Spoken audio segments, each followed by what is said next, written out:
Parameter of law के इस channel में मैं आपका हार्दिक स्वागत करता हूं।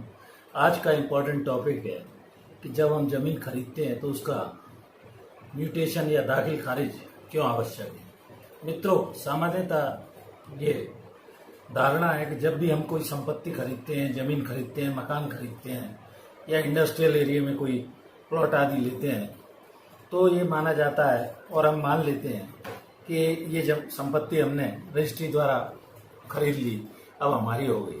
जबकि इसके विपरीत जब तक पेपर्स का म्यूटेशन या दाखिल खारिज या नामांतरण पेपर्स में नहीं हो जाता तो उस संपत्ति का स्वामित्व, ओनरशिप और टाइटल हमारा नहीं होता है। इसके लिए सबसे पहले ये आवश्यक है कि जैसे ही वो व्यक्ति हमारी रजिस्ट्री करता है हमें उसके लिए नामांतरण या दाखिल खारिज की भी कार्यवाही कर लेना चाहिए। ये प्रक्रिया मैं अभी आपको बतलाता हूँ। क्योंकि होता क्या है कि जिस व्यक्ति ने अपने को संपत्ति बेची है, सेल डीड उसने कर दी, तो हम ये मान लेते हैं कि संपत्ति हमारी होगी, जबकि ऐसा नहीं है। इसके लिए सबसे पहले ये है कि रजिस्ट्री कराते ही हमको नामांतरण के संबंध में जानकारी होना चाहिए और नामांतरण करा लेना चाहिए। क्योंकि कई बार क्या होता है कि वही व्यक्ति उस संपत्ति को दूसरे किसी व्यक्ति को बेच देता है या उस पर लोन ले लेता है, तो ऐसी स्थिति में हम अनावश्यक परेशानी में पड़ जाते हैं और कोर्ट कचहरी के हमको चक्कर लगाने को।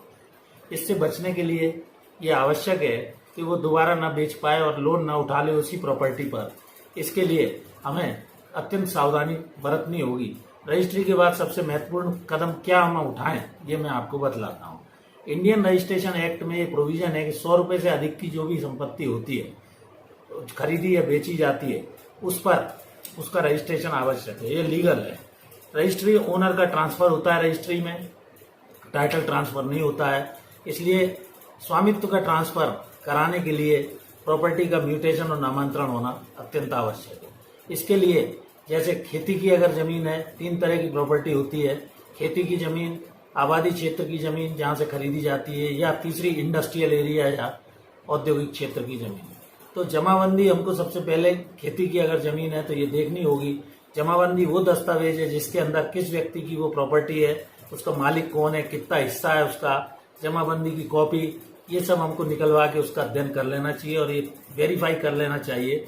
फिर उसके बाद जमाबंदी की कॉपी, रजिस्ट्री की कॉपी पटवारी को एक आवेदन के साथ देकर उसकी लिखा पढ़ी और उस रिकॉर्ड में अपना नाम दर्ज करा लेना चाहिए पटवारी से। ये म्यूटेशन या नामांतरण कहलाता है, तभी वो प्रॉपर्टी हमारी हो पाएगी। इसके अलावा रजिस्ट्री की कॉपी के साथ आवेदन देने पर वो नामांतरण कर देता है।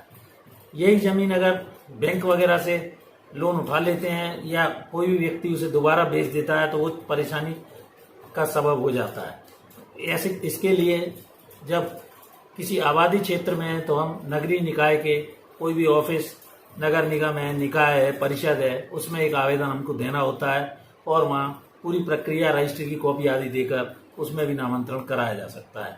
उसके लिए हाउस टैक्स आदि अगर पटा रहे हैं तो उसकी रसीद वगैरह मिलेगी, ट्रांसफर डीड वगैरह की कॉपी लगेगी, तो वो लगा के नामांतरण म्यूटेशन हो जाता है।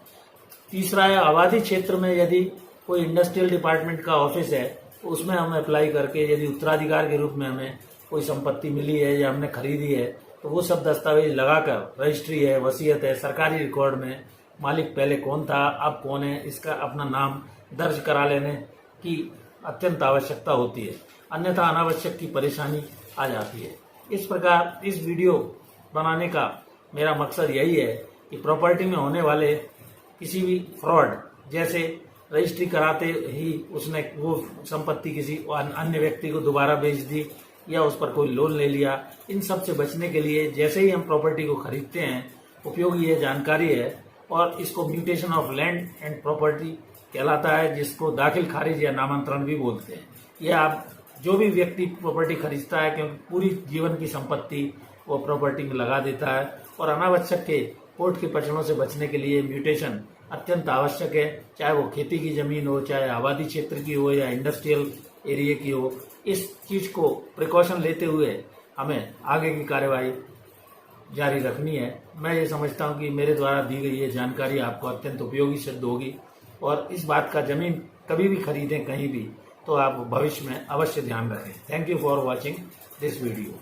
मेरा एक अनुरोध है कि यदि आपके द्वारा मेरा ये channel parameter of law YouTube पर यदि अभी तक सब्सक्राइब नहीं किया है तो इसमें चूंकि अनेक उपयोगी जानकारियां कानून से संबंधित मेरे द्वारा दी जा रही हैं, आवश्यक रूप से इसको सब्सक्राइब करें तथा अपने मित्र, दोस्त, परिचितों को लाइक और शेयर अवश्य करें। Thank you for watching this video. नमस्कार।